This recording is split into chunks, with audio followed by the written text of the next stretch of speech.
सकाळी मी पुणे शहरामध्ये अ, काही ठिकाणी जे काही नवीन ब्रिज केलेले आहेत त्याच्याबद्दलची पाहणी करण्याच्या करता मला हर्डीकरांनी विनंती केलेली होती. ती पाहणी करून त्याच्यानंतर पुन्हा आपल्या भागामध्ये काही रस्त्यांचे प्रश्न बरेच वर्षापासून प्रलंबित आहेत. त्याच्यामध्ये जमीन मालक जागा देत नाहीयेत. आता शेवटी आज आम्हाला नाईलाजास्तव ॲक्विजिशन करण्याचा निर्णय घ्यावा लागला.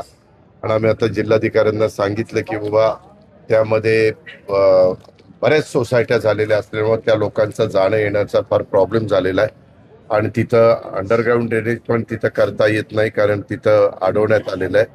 त्याच्यावर तिथल्या ज्या काही नवीन इमारती झाल्या त्यांच्या ड्रेनेजचा पण प्रश्न निर्माण झालेला आहे.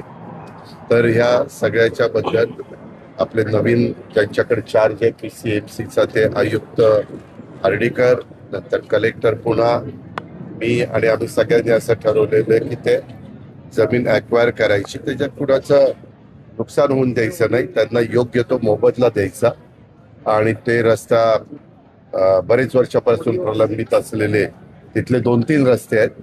तिथं बाकीचे माझे सहकारी पण होते, नाना काटे होते, इतर सहकारी होते, तो मार्गी लावायचा अशा प्रकारचा निर्णय आम्ही घेतलाय. आणि कलेक्टरला सांगितलं की तुम्ही ताबडतोब कुणाची तरी नेमणूक करा आणि अर्जन्सी क्लॉज घालून ॲक्वायर करण्याचा प्रोसिजर सुरू करा. खरं तर याच रस्त्याप्रमाणे अमोल कोल्हे, शिवाजीराव आढळराव पाटील म्हणजे मोर्चा घेऊन आले होते चाकणच्या ट्रॅफिक आणि रस्त्याच्या दुरावस्थेबद्दल. त्यावेळेस त्यांनी 15 वर्षापासून प्रशासनाच्या अपयश नाही का असा प्रश्न उपस्थित केला की रस्ते सुद्धा हा प्रश्न सुटत राजकारण नाहीये, पण 15 वर्षापूर्वीची वाहतूक आणि आताची वाहतूक ह्याच्यात जमीन आसमानाचा फरक पडलेला आहे. प्रचंड वाहतूक वाढलेली आहे. आणि आपल्याला सगळ्यांना माहिती आहे, मला ह्याचीच वाईट वाटतं की कुणी बाकीचे बघत नाहीत. मी किमान ते बघून त्याच्यातनं मार्ग काढायचा तरी प्रयत्न करतोय. तिथं PMRDA, PWD, national highway, MIDC आणि PMRDA असे महावितरण ह्या अशा सगळ्यांशी संबंधित तो विषय असताना आम्ही ताबडतोब जे रुंद कॉर्नर चौक वगैरे करायचे होते ते केलेले आहेत. हे सगळ्यांना माहिती आहे. रस्ते करण्याच्या करता तिथं आता आम्ही वरनं 4 लेन फ्लायओव्हरची मंजुरी दिलेली आहे. तळेगाव टू चाकण आणि चाकण टू शिक्रापूर. आणि मी त्यांना असं म्हणत होतो की खाली 6 लेन आपण करूया. आता त्यांनी 4 लेनच मंजूर केलेलं आहे. मी त्यांना म्हणलं की तुमचं आता हे 4 लेनचं काम सुरू करा आणि नवीन एक 6 लेनचं अजून एक म्हणजे रोड वाढवायचा, एक लेन वाढवायची अशा पद्धतीनं करा असं त्यांना सांगितलं. मधल्या काळात पाऊस सातत्याने होता. आता पावसाळा थांबल्यामुळं बरेचसे तिथले रस्ते आता PMRDला जे सांगितले ते PMRD करणार आहे, MIDCला जे सांगितलं ते MIDC म्हणजे त्यांच्या हातीत आहे. असे वेगवेगळे लोक त्याच परिसरातला महत्वाचा प्रश्न तळेगाव शिक्रापूर रेल्वेचा जो बायपास आहे, तुम्ही नेहमी त्याचा उल्लेख चांगला केला. 12 गावचा विरोध त्याला होतोय आणि शेतकरी म्हणतात की किती ठिकाणी जमिनी द्यायच्या आहे. तर त्या संदर्भात राज्य सरकार काय का, तू जरी राज्याचा मुख्यमंत्री असला ना बाळा, तरी देखील रेल्वे करण्याकरता, विमानतळ करण्याकरता, तुझ्या मेट्रो करण्याच्या करता, रिंग रोड करण्याच्या करता, रस्ते आता 4 पदरी कमी पडत नाही म्हणून ते 8 पदरी करण्याच्या करता, सबवे करण्याच्या करता, त्या किंवा कचऱ्याची विल्हेवाट लावण्याच्या करता ओपन स्पेस शोधून काढून तिथं आधुनिक पद्धतीनं कचरा विल्हेवाट लावण्याच्या करता, STP प्लांट बसवण्याच्या करता, त्या सगळ्या गोष्टीला आपल्याला जागा ही लागते. त्यामध्ये आमचाही नाईलाज आहे. आम्ही पण शेतकरी आहे. आम्हालाही वाटत नाही की शेतकऱ्यांना सारखा त्रास व्हावा. परंतु पूर्वीच्या काळामध्ये मातीमोल किमतीने जागा घेतल्या जायच्या. आज पिंपरी चिंचवड आणि पुण्याच्या हद्दीमध्ये ज्या पूर्वीच्या काळात वेगवेगळ्या विभागांनी जागा घेतल्यात त्यांना काय पैसे मिळाले त्याची आठवण काढा.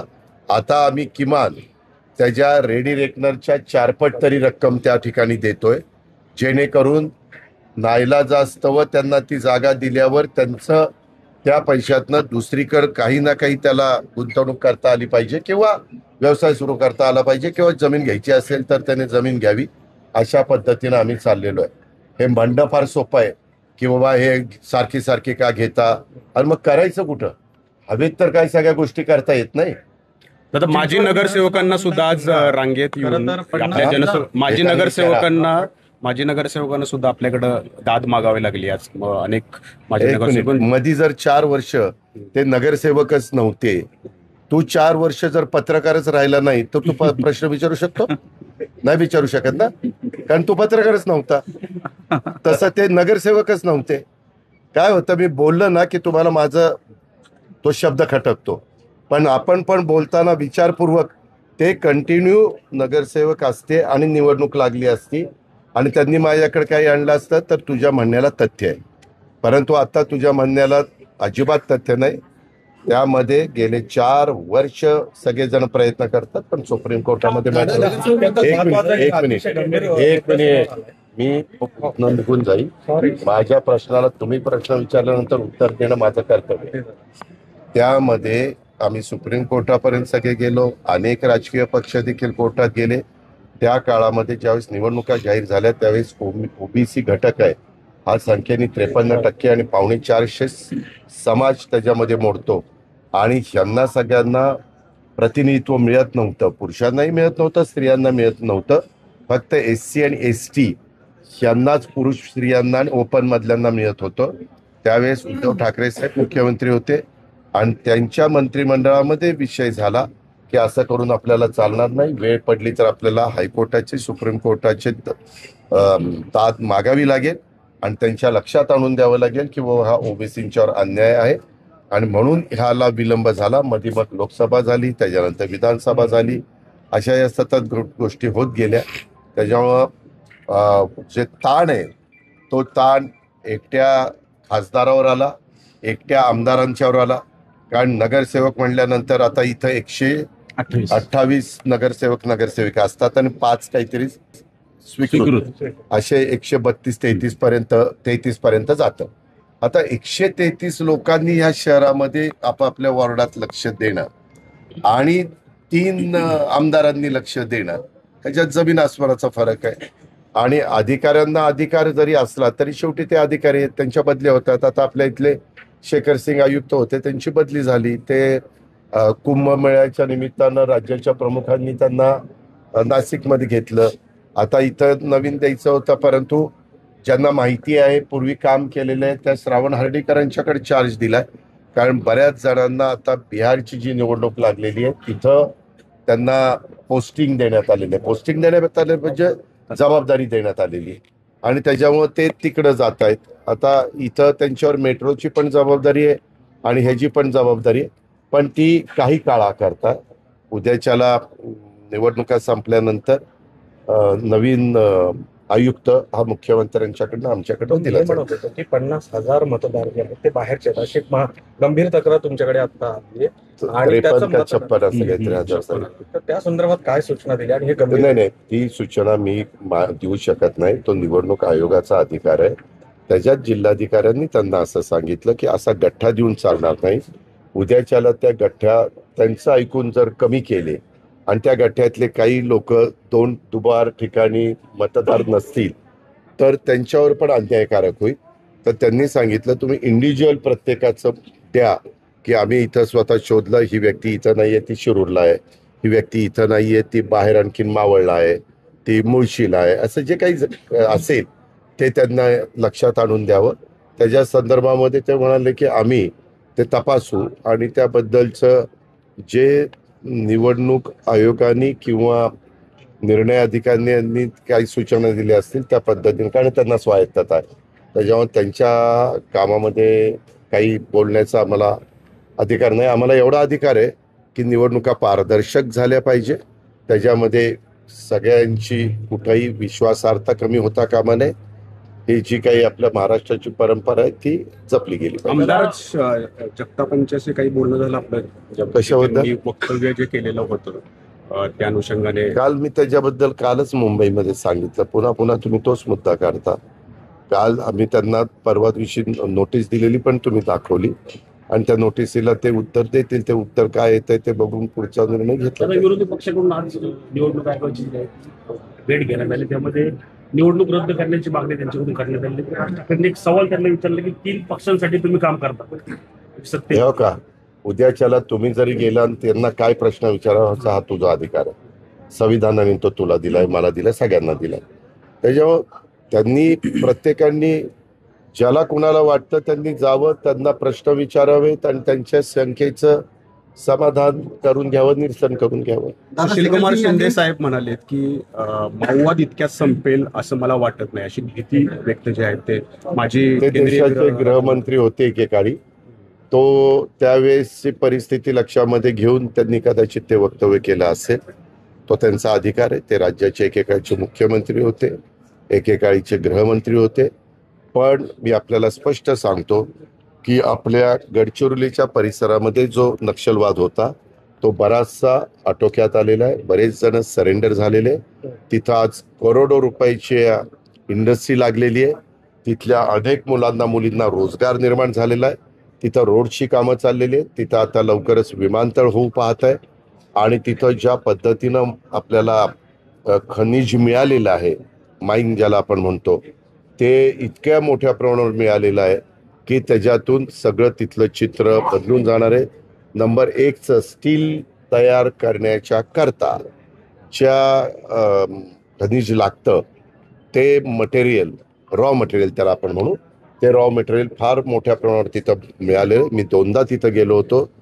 पत्रकार मित्रांनो, अशी आपण जमिनीचं ते माती काढतो ना, मुरुम वगैरे, तर त्याच्यातनं असं ते चक चक चक चक चक करत असतं स्टील, म्हणजे लोखंड असं ते दिसत असतं. इतकं तिथं लोखंडाचं प्रमाण जास्त आहे. म्हणजे आपल्या देशात ज्या ठराविक खाणी आहेत त्याच्यामध्ये ओरिसाला एक तशा पद्धतीनं पाहायला मिळतं आणि आपल्या गडचिरोलीला एक तशा प्रकारच्या माइन्स पाहायला मिळालेल्या आहेत. त्यामुळं तिथं आता पूर्वीसारखा नक्षलवाद राहिला नाही. लोकांना आता तिथं रोजगार मिळालेला आहे. तिथं इंग्लिश मिडियमच्या शाळा झालेल्या आहे. मुलींना पण तिथं वोल्वो ट्रक मुली चालवत असताना मी बघितल्या. मोटरसायकलवर मुली येतात. तिथं हॉस्पिटल चांगली झालेली आहे.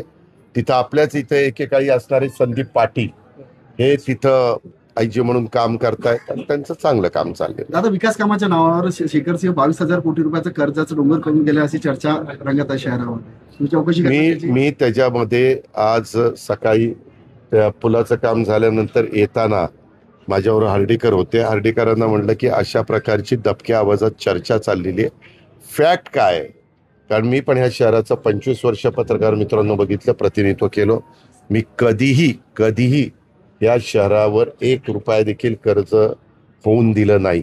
एकदा आशिष शर्मा असताना अशी थोडीशी कुजबूज सुरू झाली, परंतु आपण म्हणालो की आपलं उत्पन्न व्यवस्थित वाढू, लिकेजेस कमी करू आणि एकंदरीत व्यवस्थितपणे उत्पन्न त्याची वसुली चांगली करू आणि त्याच्यातून आपलं कामकाज करू असा प्रयत्न आम्ही त्या बाबतीमध्ये केला. दादा, एकंदरीत दिवाळी आली आहे तोंडावर आणि काय ठिकाणी एक आंदोलन काय मुशीमध्ये तुम्ही उद्घाटनासाठी जाणार आहात, पण तिथे एक उपोषण सुरू आहे मागील 5 दिवसापासून रस्त्याच्या संदर्भात. रस्त्याची कामं त्या ठिकाणी झाली, तिथे भेट देणार आहात? नाही हे का, इथं मी स्वतः आलो ना. ज्यांच्या अडचणी होत्या त्यांनी इथं यायचं होतं. मी पण त्यांच्या तिथं आलेलो. तिथं उपोषण करण्याचा प्रत्येकाला अहिंसेच्या मार्गाने अधिकार आहे. ते तिथं बसू शकतात, परंतु त्यांनी तिथं यावं, मला सांगावं. मी अधिकाऱ्यांशी बोलीन काय अडचण आहे. तिथं न्यायालयामध्ये प्रकरण आहे म्हणून रस्ता होत नाही का? जमीनच ज्यांची मालकी आहे त्यांनी अजून ताब्यात दिली नाही म्हणून रस्ता होत नाही? अशा वेगवेगळ्या प्रकारचे प्रश्न असतात. तुम्ही मागणी जरी काही केली तर ती मागणीची पूर्तता करण्याच्या करता काही अडचणी आहेत का हे पण आम्ही अधिकाऱ्यांना विचारलं पाहिजे ना.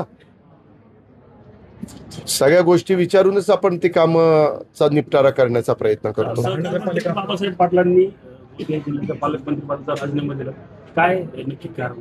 त्यांना ते दूरवर पडतंय. ते अहमदपूरचे लातूर मधले आहेत आणि गोविंद हे जरा लांब पडत होतं. तुम्हाला माहिती असेल मध्ये त्यांचं एक आजाराचा पण आजार त्यांना उद्भवला होता.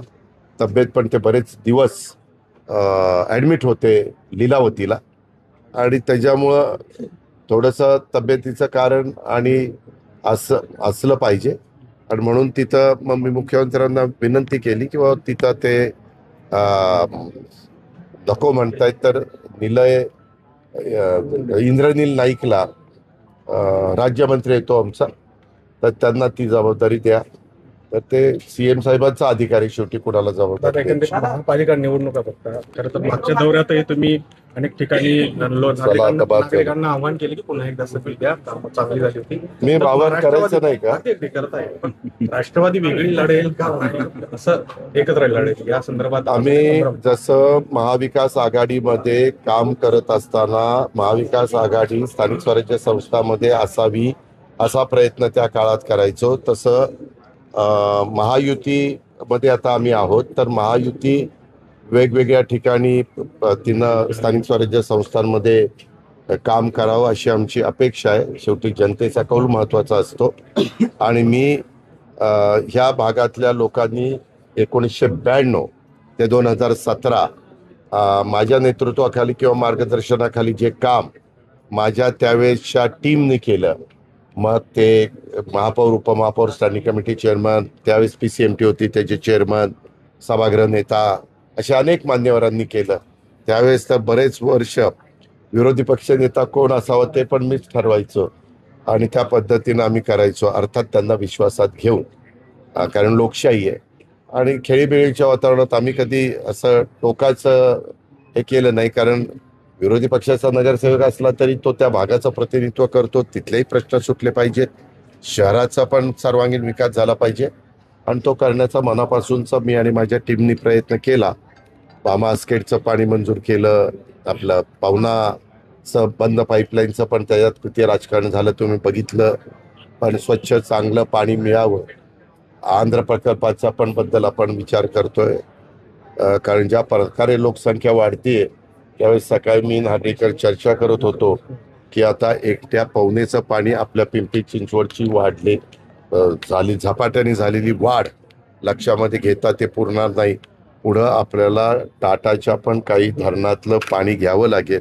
मध्ये टाटाचे चंद्रशेखरजी हे मला भेटलेले होते, त्यावेळेस त्यांना पण मी विनंती केली किंवा इथं आम्हाला तुमची मदत लागणार आहे. तर आपण परिवार मिलन एक ठिकाणी घेतोय, बारामती पवार कुटुंबियांचा पाडवा होणार आहे, तर पाडव्याचं काही मिलन पाडवा होणार नाही. त्यावेळेस आमच्या एक तर घरात पण एक दुःखद घटना घडली, आणि तुम्हाला माहिती आहे की पूरग्रस्त भागामध्ये काय आज परिस्थिती आहे. आज पण आता काही अभिषेक बोके वगैरे आलेले होते, कोण फराळाचं पाठवतोय, कोण काय पाठवतोय, कोण सीधा ज्याला आपण म्हणतो तो पाठवतोय, आणि त्यांनाही त्याच्यातून कसं आपल्याला दिवाळीच्या आत मदत करून पुन्हा उभं करता येईल अशा प्रकारचा प्रयत्न आम्ही करतोय. 32,000 कोटीचं पॅकेज आम्ही ह्या निमित्तानं दिलेलं आहे. पहिल्यांदा आजपर्यंतच्या राज्याच्या इतिहासात अशा प्रकारचं नैसर्गिक संकट आल्यानंतर इतकं मोठं पॅकेज देण्याचा प्रयत्न आपण केला. हिंजवडीत गेल्या काही महिन्यापासून अपघाताची संख्या वाढलेली आहे. त्यात डंपर असेल किंवा रेडीमिक्सचे जे डंपर आहेत त्याच्या खाली चिरडून अनेक महिलांचा मृत्यू. त्यामध्ये आपण मधल्या काळामध्ये पाहणी केली, आणि जिथं जिथं ओढ्याचं नाल्याचं पाणी जात असताना त्याला अडथळे निर्माण केले, त्याच्यावर इमारती बांधल्या, त्या इमारती पण आपण पाडल्या आणि ते प्रवाह पाण्याचा मोकळा करून दिला, आणि त्यांना सांगितलं की पावसाळा संपला की लगेच रस्त्यांचं काम सुरू करा. आता तिथली रस्त्यांची कामं सुरू होतील. वाइंडिंग पण केलंय. पत्रकार मित्रांनो, तुम्ही स्वतः बघितलं त्या काळामध्ये जे पावसामध्ये काम करू शकतो ती सगळी कामं आम्ही उरकत आणली. लाईटच्या खांबांचं पण शिफ्टिंग केलं, ट्रान्सफॉर्मर रस्त्यात होते त्याचंही शिफ्टिंग केलं, आणि मोठ्या प्रमाणावर वेगवेगळ्या विभागाच्या मार्फत तिथली रस्त्यांची कामं आम्ही घेतली. बेशिस्त अवजड वाहनावर कारवाई करू असं पोलीस वेळोवेळी म्हणतात. तिथं एक टाइम लिमिट पण दिले, परंतु कारवाई काही पोलिसांकडनं होताना दिसत नाही. ते त्याच वेळेत येतात आणि मग हे अपघात. ठीक आहे, त्यांना सूचना केल्या जातील. शेवटी त्यांना तिथं ताकीद पुन्हा एकदा केली जाते. थँक्यू.